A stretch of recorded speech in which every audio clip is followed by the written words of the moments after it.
ngasi nungdarang phongwasi phongsingdagi maruoiba pau khara khangkacharaga mayamda share tawjage ahanbada Kakchingda hangba unauthorized oiba rehabilitation center da leiba drug user kunga manga COVID-19 positive oire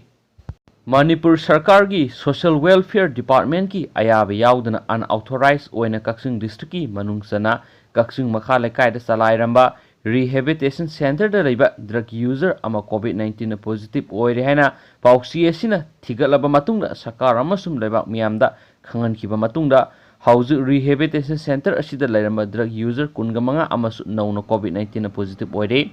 Kanglai Paki Mairana makhatana thijinba matamna phangba pawgi matung inadi unauthorized oiba rehabilitation center asida punna drug user miyoi kunthra gatre thamnamki masigi manungda miyoi ama haukiba October 3 da COVID-19 positive oirakhi mi kungna leiba mapham asida sarkar gi ayaba yaudana rehabilitation center salairamba asidagi lekai miyamgi achauba irang horakhi mafam adudagi rehabilitation center adu hongdokhigadabani haina dabi tawkhi sera asida rehabilitation center asida leiba drug users sing adu loinamak covid test tawbagi mathau tarakpadagi makatana test tawbuda miyoi kunga manga asi positive oikhi aduga miyoi taraga taruk amana negative oikhi hiramasigi matangna pauksi esina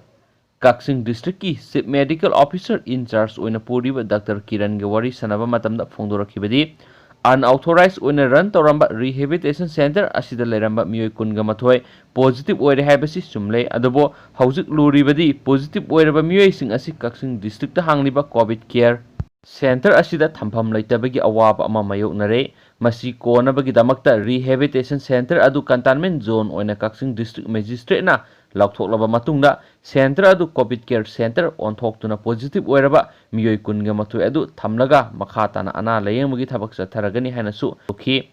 Kakching district ki DC oiribi Valentina arambamna pausi esiga telephone wari sanaba matamda phongdorakhibadadi unauthorized oina hangdoklamba drug users sing kunganithoi positive oire haibasi chumle adubo makhoi asi covid care center amada hektamak thamjinba yade drug users sing asi COVID-19 positive oire haiduna COVID care center amada hektama thamjinba yade makhoi gi damakta tongan COVID care center hangduna thamlaga tongan balayeng chathagadabani haibalai maduna haujimaki oina de Kakching district makhoi gi thampham COVID care center leitabana makhoina hana leiramliba unauthorized oiba rehabilitation adu matam khara COVID care center oina sijinaraga ana layengmagi thabak chatharagani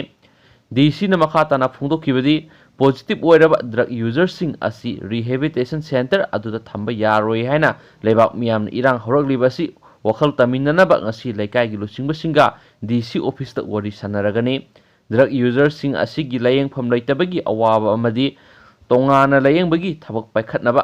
tawda yadraba thabak sing adu miyamdasu munna khangalaga matam khara rehabilitation center aduda thamduna layengnaba hotnaragani hanasu pauksi sida makhatana phungdurakli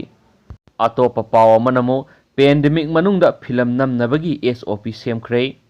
COVID-19 pandemic thengnaringai serak asida film nambagi thabak sathabagi ayaba pikhre loinana film nambada ngakna satkadaba standard operating procedure SOP ama Manipur State Film Development Society na draft tawa loiduna mari lainaba health department na thagatkre pauksi esina phangba pawgi matung inadi MSFDS na CM-kiba SOP draft asi Health Department ki expert singi oiba mifam pangthoktuna khana nainakre athubo matamda ayaba piduna SOP asi sanagadauri maduna matam kuina film namba yadaduna lairamba adu SOP asi film namgadauriba miyoi singna ngakna satuna mausagum film namba hongadauri hainasu boksi asina makhatari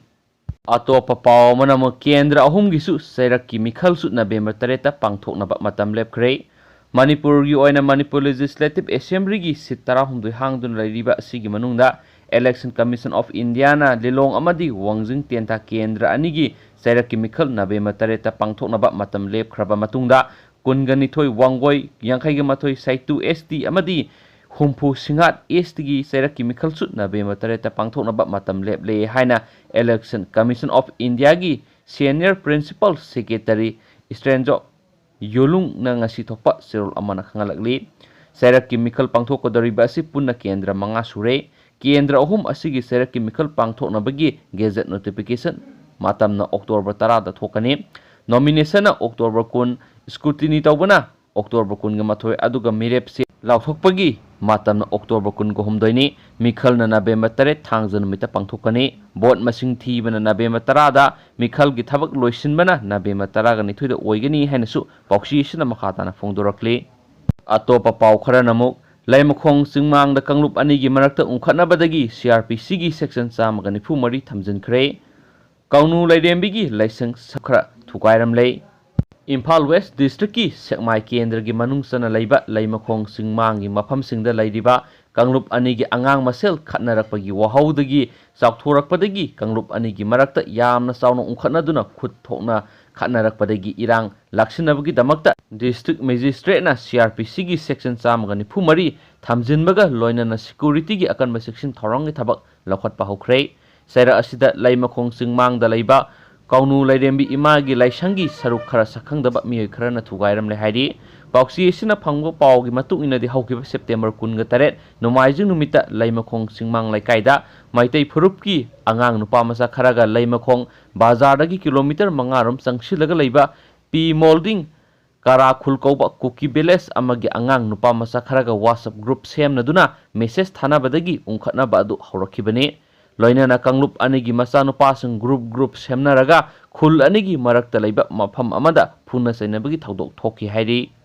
paw sina makhata na ngarang October 3 gi nungthildasu amuk hana kanglup anigi nupa masasingi marakta phunakhi maduda nakal animaki nupa masasing asu apan yaunakhi thaudodugi tungda laimakhong khulgi napomda khundareba kuki beleski yamnaba miyam hauраktuna phuna sainabagi thaudo aduda yauriba maitai masanupasing adu tanarakhi Madudasu yamna sauna nakal ani gi marakta ungkhatnaba thokhi Sengmai police ki team ama laktuna control tongna bohonakhi police na control tawduna laimakhong singmang kaunu lairembi community hall da laimakhong singmang molading koki beres ki chief chairman yauna khul ani gi thaupu basing puna phaminaduna nakal ani gi marakta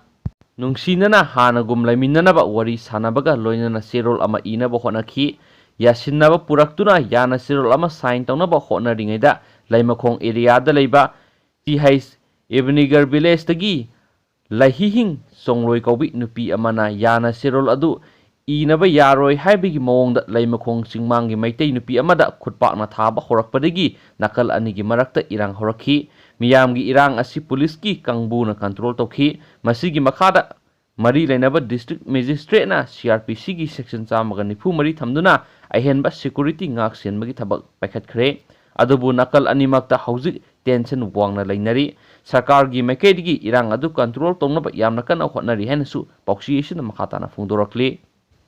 paw silusilakpoina ngasi pungkun ga marida Manipurda COVID-19 positive oikiba masing myamda update tawjarage Government of Manipur COVID-19 kamal control room dagi press release number 194 ngasi pung mga taba matam thadorkiba press release gi matungina myam ngasi pungkun ga marida miyoi samaga maudragani thoi COVID-19 positive oire general population dagi miyoi samaga maudrani thoi sigi manungda miyoi samaga taraga taruk amana nupani aduga miyoi humdraga taruk amana nupini adu atopa miyoi yangkhai gi nipan amana Central Armed Police Force dagi COVID-19 positive oire adu oiragli miyoi singsi Imphal West dagi miyoi yangkhai ga taruk ama Ukhul dagi ani Thawbal dagi 15 Bisnupur dagi mari Kaksing dagi 18 Tamenglong dagi 9 Susampur dagi 13 Imphal East dagi yangkhai ga 3 Kangpokpi dagi 3 Senapati dagi ama Tecnopal dagi 9 ni adu makhoi singasi travel history leitaba ade local transmission ngatani su pauksi sigi press release na makhatana phongdoral gi duga hujui makhoi gi lokhat pham tokpa section thorangsing lokhat khre covid care center da ship tawkhre amasung ngasi pung kun ga mari sida